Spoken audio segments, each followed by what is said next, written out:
இல்ல இல்ல அது அதாவது அவங்களுடைய முடிவு. நாங்க அதை அந்த மாதிரி செய்யறதுல எனக்கு சொந்தக்காரர்கள் நிறைய இஸ்லாத்துல இருக்கிறாங்க. இதுல இப்ப நான் சொல்றேங்க, எங்க மச்சான் எங்க அதெல்லாம் எனக்கு நோன்பு கஞ்சி வீட்டுக்கு தான் அனுப்பி வைப்பாங்க. அவங்களுக்கு தெரியும் நான் அந்த ஒரு நாள் தொப்பியை போட்டு நான் வேடம் போடுறது அது இல்லை. உங்களுக்கு ஒரு நாள் இஸ்லாமிய இல்லை. நான் என் மக்களின் உணவுக்கானவன் இல்லை, அவங்க உணர்வுக்கானவன், உரிமைக்கானவன், உயிரானவன். அதனால அந்த நெத்தியில திருநீரை வச்சுக்கிட்டு தொப்பியை போட்டு நோம்பு கஞ்சி குடிச்சாலாம் இருக்கு காட்டவா? அது தம்பி அதை விரும்புறாரு, செய்யறாரு. அதுல போய் விமர்சிச்சுக்கிட்டு இருக்க வேண்டியதுல அது அவருடைய. அதனால அவர் இப்தார் விருந்துல தொப்பியை போட்டு பங்கேற்றதுனாலதான் இந்த விலைவாசி ஏறிடுச்சு. அதனாலதான் நாட்டுல இவ்வளவு பிரச்சனை, அதனாலதான் அடிக்கடி மின்தடை ஏற்படுதுன்னு சொன்னீங்கன்னா விவாதிக்கலாம். அதனால யாருக்கும் எந்த பாதிப்பும் இல்லை. போனாரு, சாப்பிட்டாரு, போயிட்டாரு. அவர் விருப்பம். நாட்டுக்கும் மக்களுக்கும் அதனால என்ன பிரச்சனை, அதனால வந்த தீங்கு என்ன? ஒண்ணும் இல்ல, விட்டுருங்க. பரப்பலாம் இவர் மேல அப்படின்ட்டு ட்ரை பண்ணி எல்லாமே அவங்களுக்கு ஒர்க் அவுட் ஆகல. ஸோ கடைசியில என்னதான் இந்த விஜயை பண்ணலாம் அப்படின்னு நினைக்கும் போதுதான் இந்த கூட்டணி அந்த கூட்டணிலாம் சேர போறாரு. என்னுடைய பங்கு இதுல முதன்மையான பங்கா இருக்கும். எல்லாரும் ஒன்னா நிப்பாங்க, நான் மட்டும் ஒன்னா தனியா நான் மட்டும்தான் உருப்படியா நிக்கிறேன் தம்பி. நீங்க எல்லாருமே உங்களுக்கு ஒரு நோய் இருக்கு. இந்த நாட்டு மக்களுக்கும் இந்த மாதிரி ஊடகவியலாளர் உங்களுக்கும் கூட்டணி இல்லாமல் வெல்ல முடியும். எப்படி வெல்ல முடியும்னு கேக்குறீங்க. கொள்கை இல்லாமல் எப்படி வெல்ல முடியும்னு யாரையும் ஒருத்தர் கேட்கலையே. கூட்டணி இல்லாமல் வெல்ல முடியாதுங்கிறீங்க, கொள்கை இல்லாத வெல்ல முடியாதுன்னு நீங்க ஒருத்தர் கூட கேட்க மாட்டேங்கிறீங்களே. கொள்கை இல்லாமல் கூட்டணி இருந்தா வென்றலாம். இந்த நிலையை நீங்க வரவேற்கிறீ. அப்போ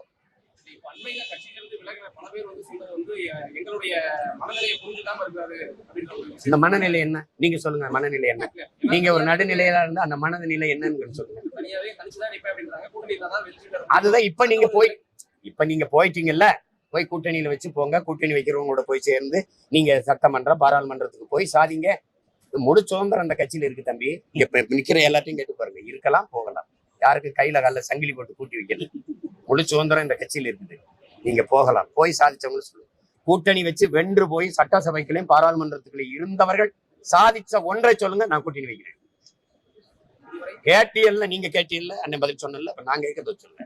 கூட்டணியில உள்ள இருக்காங்கல்ல, கூட்டணி வச்சு வென்று போன சட்டமன்ற உறுப்பினர்கள் இல்ல பாராளுமன்ற உறுப்பினர்கள் சாதிச்ச ஒன்று சொல்லுங்க. 39 நாடாளுமன்ற உறுப்பினர்கள் போன முறை, இந்த முறை 40 நாடாளுமன்ற உறுப்பினர் இந்த முறை. சரி, தகுதி சீரமைப்பு. இத நாடாளுமன்றத்துல நீங்க 40 உறுப்பினர்கள் வச்சிருக்கிறவங்க சண்டையை போட்டு நிறுத்தணுமா? இங்க உட்காந்துட்டு அனைத்து கட்சி கூட்டத்தை போடணுமா? நான் கேட்கறதுக்கு பதில். நீங்க எது ஒன்றுக்குமே எனக்கு பணம் தரல நான் எப்படி சம்பளம் கொடுக்குறதுன்னா, டாஸ்மார்க்ல மட்டும் 1 லட்சம் கோடி 3 ஆண்டுல அடிச்சிருக்கீங்கன்றான். நானா சொல்றேன், இது கக்கூசு கழுவுறதுக்கு 450 கோடி ஏங்க இதெல்லாம் ஒரு இந்த கக்கூசிலே வச்சு புதைக்கணும். ஐயா படிக்கும் போது ஏன்டா கக்கூசு கழுவ, சரி கழுவியாவது விட்டியலாடா.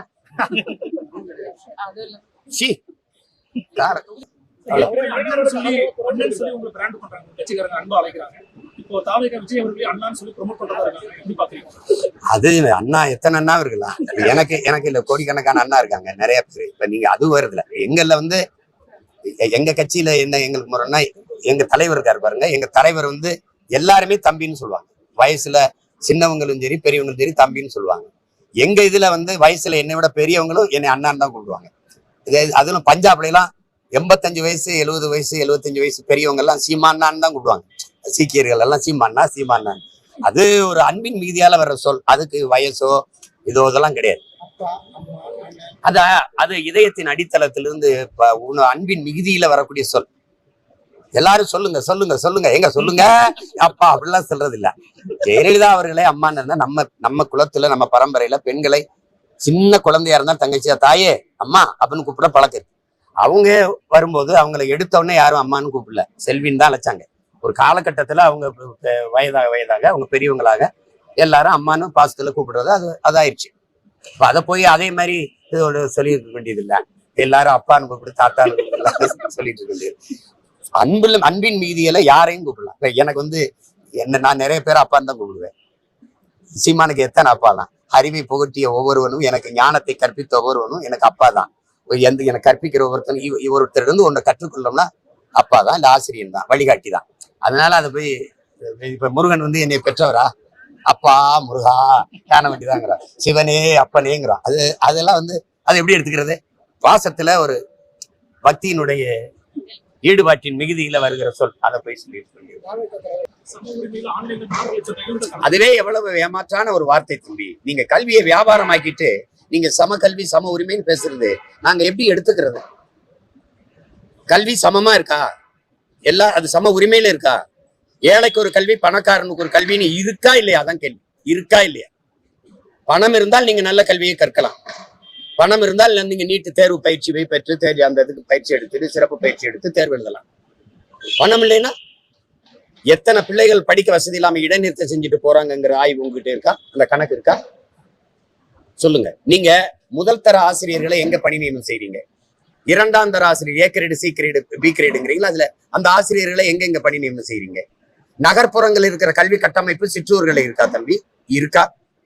இங்க கழிவறை இருக்கு, விளையாட்டு திடல் இருக்கு, கணிப்பொறி இருக்கு. அதெல்லாம் எங்க கிராமத்தில் இருக்கா?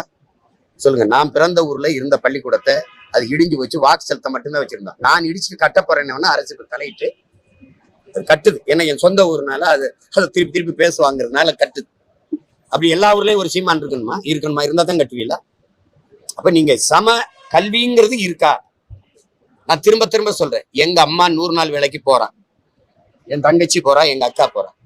அவ உப்புக்கு, ஊறுகாய்க்கு, பாலுக்கு, தயிருக்கு, அரிசிக்கு, பருப்புக்கு, எண்ணெய்க்கு என்ன சரக்கு மற்றும் சேவை வரி கட்டுறாலோ அதை தான் இந்த நாட்டுல அதானி அம்பானி மனைவிகளும் கட்டுறாங்க, அவங்க குடும்பத்திலும் கட்டுறாங்க. வரி இந்த நாட்டில் ஒன்னா இருக்கு, வாழ்க்கை தரம் ஒன்னா இருக்கா? ஒன்னா இருக்கா? இங்க எங்க சம உரிமை சம கல்வி எங்க இருக்கு? சம கல்வி சம உரிமை சட்டசபையில இருக்கு. இங்க பாருங்க, அமைச்சர் பெருமக்கள் படிக்கிற பள்ளி, அவங்க பெறுகிற கல்வியும் சாதாரண குடிமக்கள் பெறுகிற கல்வியும், இந்த நாட்டில் மிக உயர்ந்த பதவியில் இருக்கிற பெறுகிற மருத்துவமும் சாதாரண குடிமக்கள் பெறுகிற மருத்துவமும் சமமா இருக்கா தம்பி? எல்லாத்தையும் வியாபார பொருளாக்கிக்கிட்டு இதுல சம கல்வி சம உரிமை வெற்று வார்த்தைகளை வச்சு ஏமாத்திட்டு எத்தனை நாளைக்கு இப்படி பண்ணுவீங்க? எத்தனை நாளைக்கு பண்ணுவீங்க? சாதாரண சிற்றூர்ல ஒரு வசதியும் இல்லாத படிச்சு வர்றவனு நகர்ப்புறத்துல படிச்சு வரணும், பொதுத்திறன் போற்றிய ஒன்னா பங்கேற்று வெற்றி பெறணுங்கிறது இது சம வாய்ப்பா? இது சம உரிமையா? இது சம கல்வியா? இதெல்லாம் கொடுமை. இது வார்த்தை தான், வார்த்தை. இவங்களே சமச்சீர் பாடத்திட்டம்னு கொண்டு வந்தாங்க. அது சமச்சீர் பாடத்திட்டம், சமச்சீர் கல்வியா? பாடம் என் கையில, என் சிற்றூர்ல நான் ஒரு ஆரம்ப பள்ளிக்கூடத்துல வச்சிருக்கிற பாட புத்தகமும், நகரத்துல வச்சிருக்க ஒரு மாணவனுடைய, நகர்ப்புறத்துல சென்னை தலைநகர்ல, கோவை மாதிரி முதன்மையான நகரங்கள்ல ஒரு மாணவன் வச்சிருக்கிற பாட புத்தகமும் ஒண்ணு, பாடத்திட்டம் ஒண்ணு. கல்வி சமச்சீரா இருக்கா? சமமா இருக்கா? சொல்லுங்க தம்பி, சமமா இருக்கா? இங்க படிக்கிறவனு குளிரூட்டப்பட்ட அறை, இவன் உட்கார்ந்து படிக்க நாற்காலி, இவனுக்கு என்ன இவனுக்கு இருக்க கழிவறை வசதி இருக்கு, விளையாட்டு திடல் இருக்கு, இவனுக்கு இருக்கிற வசதி அங்க இருக்கா? சிற்றூர்ல இருக்கா? கோயம்புத்தூர்ல இருக்கு, அங்க ஊர்ல ஒரு கவுண்டம்பாளையத்துல அங்க இருக்குமா? ஒரு ஊர்ல இருக்குமா? சொல்லுங்க. ஒரு சிற்றூர்ல, ஈரோட்ல ஏதோ ஒரு கிராமத்துல இருக்குமா தம்பி? அப்புறம் சமச்சீர் பாடத்திட்டம், சமச்சீர் கல்வி முறையா? நீங்க சிற்றூர்கள்ல எல்லாம் 3ஆம் தர ஆசிரியர்களை தான் பணி நியமனம் செய்றீங்க. முதல் தர ஆசிரியர்களை நகர்ப்புறத்துல நீங்க பணி அமர்த்திடுறீங்க. பிறகு அதுவும் தனியார் பள்ளிகளை நோக்கி தான் அவங்க ஆசிரியர் பெருமக்கள் எல்லாம் போயிடுறாங்க. ஏன்னா அங்க ஊதியம் கூட, வசதிகள் கூட எல்லாம். அப்புறம்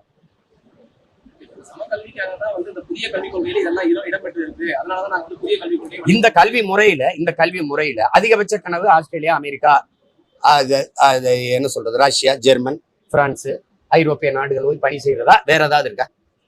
இந்த நாட்டின் கல்வியில் ஒரு மாணவனுடைய கனவு, என்னுடைய வகுப்பறையில் இருக்கிற ஒரு மாணவனுடைய கனவு, அமெரிக்க கனவு, ஆஸ்திரேலிய கனவு, பிரான்ஸ், ஜெர்மனி, சுவிட்சர்லாந்து கனவு, ஜப்பான் கனவு, ரஷ்ய கனவு இருக்கே ஒழிய இந்த நாட்டுல இருந்து இந்த பணியை செய்யணும்னு எந்த என்னுடைய பிள்ளைகளுக்கு, எந்த பிள்ளைக்கு கனவு? ஆனால் உலகத்தில் இது எந்த நாட்டு மாணவனுக்கு இந்திய கனவை நீங்க ஏற்படுத்தியிருக்கீங்க? நான் கேட்கறதுக்கு பதில் சொல்லணும். ரஷ்யால பயிலுகிற ரஷ்ய மாணவன் ஒருவனுக்கு இந்திய நாட்டு கனவு இருக்கா? அமெரிக்கால இந்த நாட்டுல படிக்கிற எல்லாருக்குமே அயல்நாட்டு கனவு தான். அதுதான் கல்வியின் இலக்கு. இது சமச்சீர் சம உரிமை. சொல்லுங்க. அறிவார்ந்த நீங்க மருத்துவர், அறிவார்ந்த பொறியாளர் எல்லாரையும் தயாரிச்சு வேற நாட்டுல இறக்கி விட்டுறீங்க. இந்த நாடு சிறந்த மருத்துவம் அமெரிக்கால போய் பார்க்கணும், சிறந்த மருத்துவம் லண்டனுக்கு போகணும். முதலமைச்சருக்கு முடியலையா? இல்ல பிரதமருக்கு முடியலையா அமெரிக்கா போய் வைத்தியம் பார்த்து வரணும். சொல்லுங்க, நீங்க சொல்லுங்க.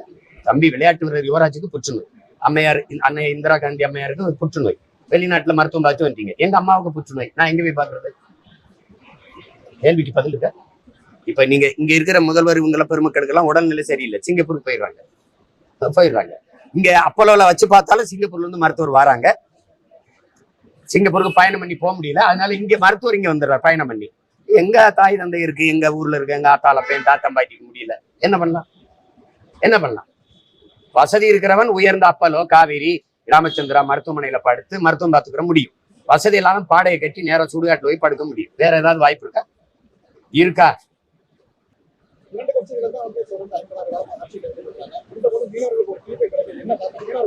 இந்த இரண்டு கட்சிகளும் இருக்கிற வரை அது தீர்வு காணப்படாது. மேல இந்த காங்கிரஸ் பாரதிய ஜனதாவுக்கு வந்து தமிழ்நாட்டு மக்களினுடைய என்ன சொல்றது, உணர்வு, உரிமை, உயிர், இதை பற்றி கவலை இல்லை. அவங்களுடைய வாக்கு, வரி, இந்த நிலத்தின் வளம், இது மூன்று தான் இந்த பாரதிய ஜனதா காங்கிரஸின் குறி. இங்கே இருக்கிறவங்களுக்கு எப்படியாவது ஏமாத்தி இந்த மக்களை இலவச வெற்று அறிவிப்புகள் இந்த இதுல அறிவிச்சுட்டு இந்த வாக்கு காசு கொடுத்து வாங்கி இந்த அதிகாரத்துல தொடர்ந்து நீடிக்கணுங்கிறத தவிர இந்த மக்களினுடைய வாழ்வு, நலம், அவருடைய எதிர்காலம், பாதுகாப்பு, அதை பற்றி கவலையே கிடையாது. 40 உறுப்பினர்களை வச்சிருக்கிறவங்க இந்த மீனவர் தொடர் கைதை கண்டிச்சு பேசுனது என்ன? எதை வச்சுட்டு இந்த மக்கள் எதை வச்சு வாக்கு செலுத்துறாங்க? தொடர்ந்து துன்பத்தை தருகிறவனுக்கு, நமக்கு அநீதி இழைக்கிற அந்த அதிகாரங்களுக்கே எப்படி நம்ம வலிமையை கொடுக்க முடியும்? திருப்பி வாக்கு செலுத்தி எப்படி அதிகாரத்தில் உட்கார வைக்க முடியும்? சொல்லுங்க. இது ஒரு தொடர் கதையா இருக்குது. அதுக்கு ஒரு முற்று வைக்கணும். எல்லை தாண்டி வருறாங்கிறது மட்டுமே காரணம் சொல்லுது இலங்கை அரசு. கேரள மீனவர்கள் எல்லை தாண்டி வருகிறார்களான்னு கேட்டா அதுக்கு யாரும் பதில் சொல்ல மாட்டேங்கிறீங்க. எல்லை தாண்டி போறாங்களா இல்லையா? ஏன் அவனை கைது பண்றது இல்ல? இந்த கேள்வி யார்கிட்ட பதில் இருக்கு? அப்ப நான் என்ன மீனுவேன்? பாத்தீங்களா? இப்ப தெரியுதா? இப்ப அரசியலுக்கு வந்துட்டு நீயே என்னை ஒத்துக்கல இந்தியன்ட்டு.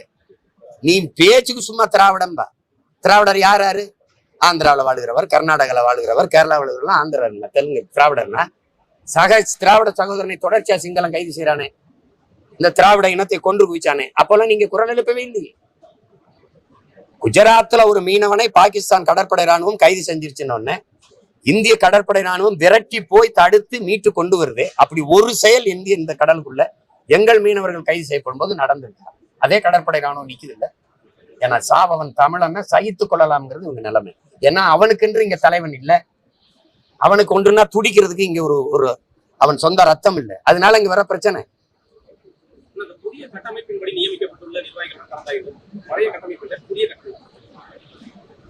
அது கலந்தாய்வுங்கிறது தேர்தல் நெருங்குது இல்லையா? அதை எப்படி எல்லாம் நம்ம எதிர்கொள்ளணும்.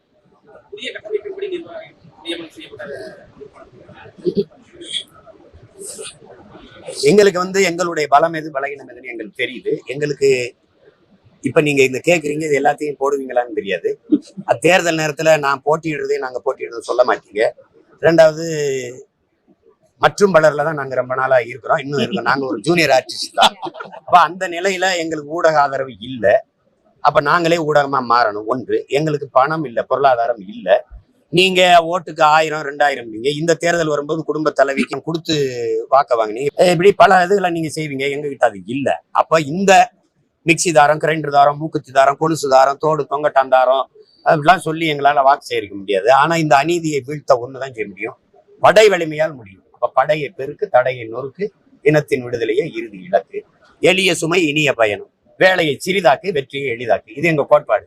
அப்ப பிரிச்சு வேலைகளை சிறிதாக்கி கொண்டு எப்படி இந்த தேர்தலை எதிர்கொள்றது? நாங்க வளர்கிறோம்னே சொல்ல முடியாதுல்ல. நான் வளர்கிறேன் மம்மின்னு கம்ப்ளைண்ட் பாய் மாதிரி சொல்ல முடியாது. வளர்ந்து விட்டேன் அப்படின்னு சொல்லணும். அதுக்குதான் இந்த தேர்தலை சுத்திட்டே இருக்கேன் பாருங்க. இது 2026 மே தேர்தல் முடிஞ்சு வாக்கு என்ற வரை ஓடிக்கிட்டே தான் இருப்பேன். இல்ல தொகுதி சீரமைப்பு நாங்க கேட்கறது எங்களுக்கு அவங்களுக்கு நிலைப்பாடு வேற. தொகுதி சீரமைப்பு 2023லயே நான் அதை ஏற்று பேசுறேன். தொடக்கும் போதே இப்ப இவங்க தேர்தலுக்காக பேசுறாங்க. சீரமைப்புங்கிற முறை நாங்க கேட்கறது, நாம் தமிழர் கட்சியின் கொள்கை நிலைப்பாடு என்ன அப்படின்னா, 30 கோடி இருக்கும்போது 543 நாடாளுமன்ற உறுப்பினர்கள் இருந்துச்சு.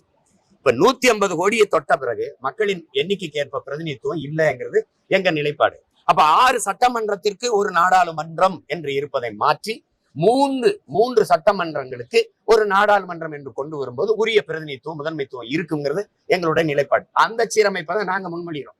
அப்ப இதுல இது குறைஞ்சிரியா? நீ 6 சட்டமன்ற, ஒரு பாராளுமன்ற உறுப்பினர், நாடாளுமன்ற உறுப்பினர் 6 தொகுதியை போய் சுத்தி பார்த்து என்ன வேலை செய்வார்?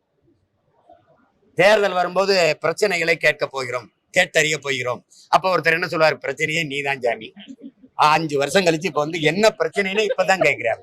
நீங்க கேட்டாங்க பாருங்க, கேக்குறாங்க. இப்ப இந்த தேர்தலை கள ஆய்வு பண்ணுவாங்க. என்ன பிரச்சனை? பிரச்சனையா? நீங்க தாயா பிரச்சனை சாமி. இது அந்த மாதிரியான சீர்திருத்தத்தை, மாற்றத்தை நாங்க சீராய்வை நாங்க அதுக்கு அதை தான் நாங்க முன்மொழிகிறோம். 3 சட்டமன்றங்களுக்கு ஒரு நாடாளுமன்றமா இருக்கணும்னு நாங்க நினைக்கிறோம். அப்ப நான் வேளாண் குடிமகன், எனக்கு அவர் போய் பேச வேண்டியதில்லை, நானே பேசிடுவேன். நான் ஒரு மீன் பிடிக்கிற பறந்தவர், நான் மீனவன், நான் என்னுடைய சிக்கலை நானே பேசிடுவேன். இப்ப நான் என்னுடைய பிரதிநிதி போறாரு, அவர் என்ன பேசுறாரு, என்ன பண்றாரு?